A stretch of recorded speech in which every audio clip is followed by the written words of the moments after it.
हाँ पासी के घर बुला के पियला बोतल डुला के नासा में रही देखो अपने आप हिला बेला हो।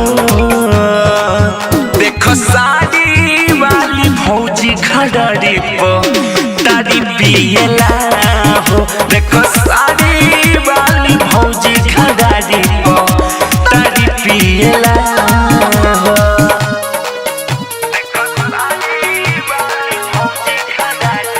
मिक्स बाय आनंद आसवानी।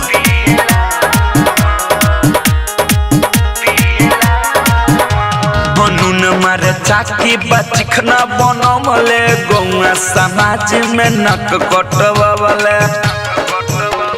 नून मार चाकी बचिखना बनमले गौआ समाज में नाम हंसवले। लोगवा के सोझा जाके बड़ पतिया ढीलेला हो।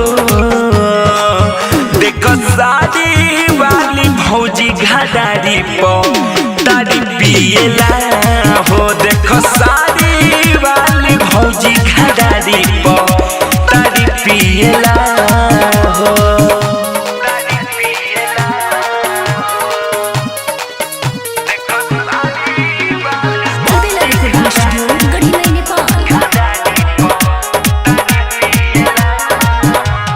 मिठू मिसाइली अशोकल बेला देखेला भौजी के लागल बा मेला। मिठू मिसाइली अशोकल बेला देखेला भौजी के लागल बा मेला। मरद बहारा लुटे लीलहरा मस्ती में जिएला हो। देखो साड़ी वाली भौजी खड़ारी पो तारी पियला हो।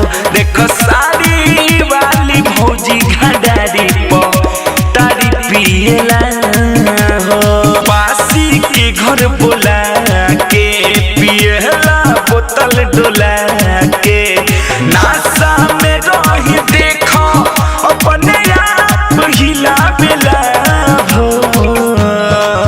देखो साड़ी वाली भौजी खड़ारी पो तारी पियला हो। देखो साड़ी वाली